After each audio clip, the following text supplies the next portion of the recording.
तो शुरू करते हैं आज का क्लास। आज हम लोग देखेंगे आगे, जो कल देखे थे उससे आगे देखेंगे। अब क्या होता है, मराठा काल में कुछ पंचायती टाइप का चलता था। उसके संचालक को बोलते थे पंचकुल और जो सदस्य रहते थे उसको बोलते थे महत्तर। एक लाखा बांटा प्रथा होती थी। लाखा बांटा प्रथा किसको बोलते थे? अब किसानों को कुछ कुछ ज़मीन दे दिया जाता था, जिस उनमें खेती बाड़ी करने के लिए। इसके द्वारा सरकार की तरफ से कुछ ज़मीन दे दिया जाता था उन्हें उस समय में।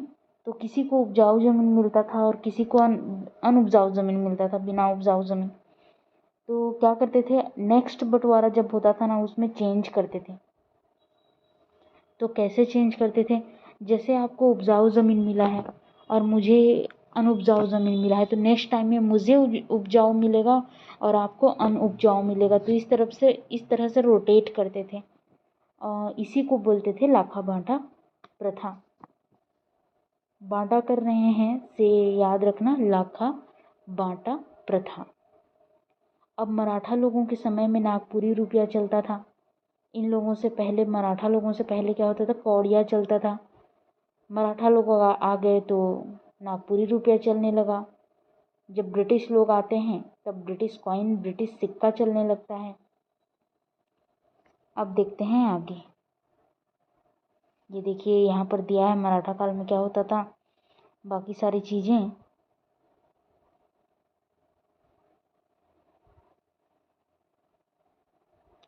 तो अब आगे देखते हैं हम लोग कुछ पद। एक क्या बोलते हैं, ये गौटिया का जो एक पद है उसको देख लेते हैं हम लोग।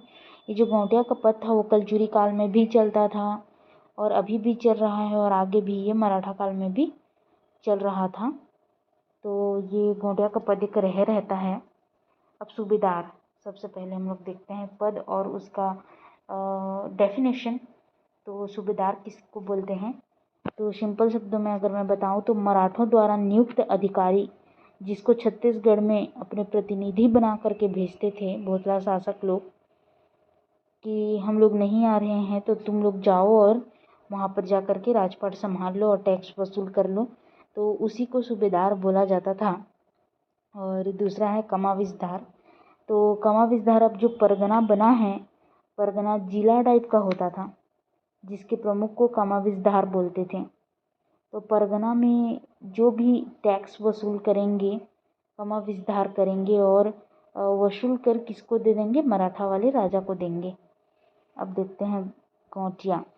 गौटिया क्या होता था? गांव में जो सर्वोच्च रहता था उसको गौटिया बोलते थे।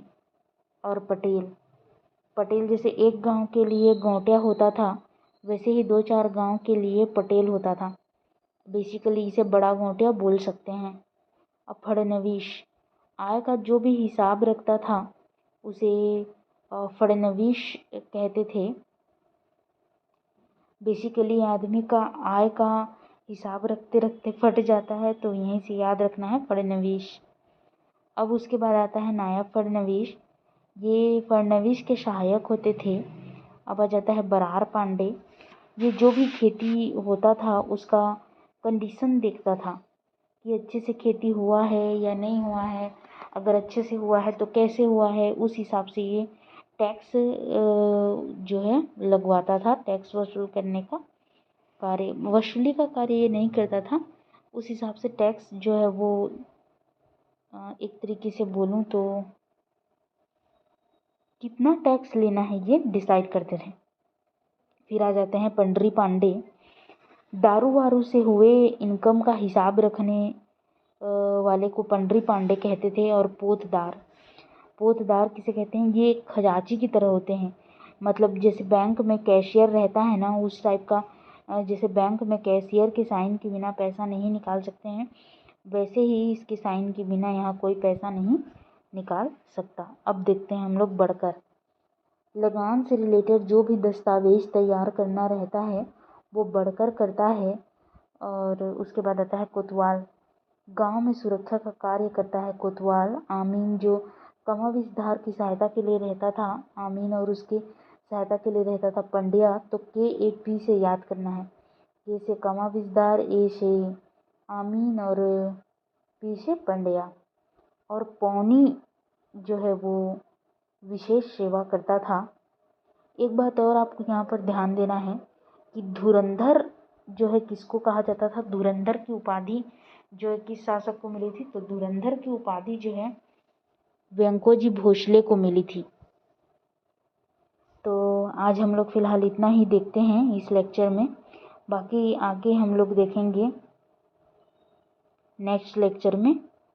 तो थैंक यू। अगर आपको कुछ भी डाउट हो तो प्लीज़ कमेंट सेक्शन में कमेंट करके पूछिएगा। Thank you.